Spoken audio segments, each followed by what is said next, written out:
তুমি ম্যাচিওর তখনই হবা যখন তুমি এটা বুঝতে শিখবা, এই দুনিয়াতে কেউই কারো আপন নয়। মানুষ নিজের প্রয়োজনে তোমার প্রিয়জন হয়। তো আপনারাও চাইলে এইভাবে আমার মতন অটো ক্যাপশন ভিডিও তৈরি করতে পারেন। তো এই জন্য প্রথমে চলে যাবেন টিকটকে। এখান থেকে আপনি টিকটকের প্লাস আইকনে এখানে এই অপশনটাতে ক্লিক করবেন। এখান থেকে আপনি আপনার ভিডিওটি সিলেক্ট করে নেবেন। এখান থেকে দেখুন সাইডে এডিটিং যে অপশনটা আছে 3 নম্বরে, এই অপশনে ক্লিক করবেন। এই অপশনে ক্লিক করার পরে এখান থেকে আপনি এখানে ফন্ট যে লেখাটা আছে আমরা এখানে ক্লিক করে নিব। তো এখান থেকে পুরো ভিডিওটা আসার পরে দেখুন একটা ভিডিওতে কিন্তু কোনো ফন্ট লেখা নাই। তো এখান থেকে আমি এতে ক্লিক করব।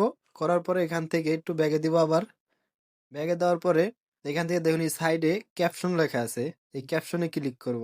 তো ক্যাপশনে ক্লিক করার পরে এখান থেকে অটোমেটিকলি আমার ভয়েসটাকে ওরা ফন্ট দিয়ে জেনারেট করে দেবে। দেখুন এখানে কিন্তু ফন্ট দিয়ে জেনারেট করে দিছে। তো আপনারা যদি স্টাইল একটু টিপ দেন তাহলে এখানে আপনি বিভিন্ন রকম স্টাইল আছে, আপনার ইচ্ছে মতো যেটা মনে হয় এখান থেকে সেটা এখান থেকে সিলেক্ট করে নিতে পারেন।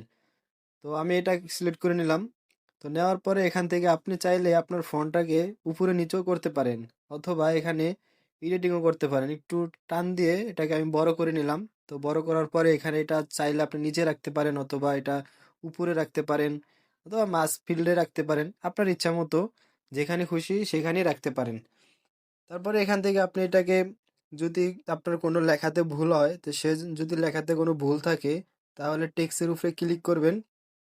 ক্লিক করলে আপনি আবার আপনার লেখাটা এখান থেকে এডিটিং করে নিতে পারবেন। যদি এখানে কোনো লেখা দেখেন যে এই লেখাটা ভুল আছে, সাইডে লেখা আছে 9, যেমন অঙ্কতে লেখা আছে এটা হবে 9, অন্তস্থ 9। তো এটা ভুল ছিল, এটা আমি সঠিক করে নিলাম।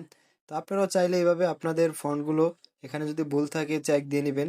নেওয়ার পরে যদি ভুল থাকে তাহলে এখান থেকে সেটাকে ঠিক করে নেবেন।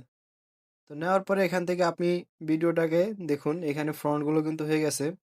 তো এখান থেকে যদি আপনি ভিডিওটাকে সেভ করতে চান তাহলে উপরে দেখুন তীর অপশনটা আছে, এখানে এখানে ক্লিক করবেন। ক্লিক করার পরে এখান থেকে ড্রাফটস এই অপশনটাতে ক্লিক করে এটা আপনার অ্যাকাউন্টে সেভ করে নেবেন আগে। তো আমি এখানে সেভ করে নেওয়ার পরে আমি আমার অ্যাকাউন্টে চলে গেলাম। এখান থেকে আবার ড্রাফটে চলে গেলাম। ড্রাফটে আসার পরে এখান থেকে এখানে দেখুন এই নিচে যে কর্নারটা আছে চিহ্নটা, এখানে ক্লিক করব।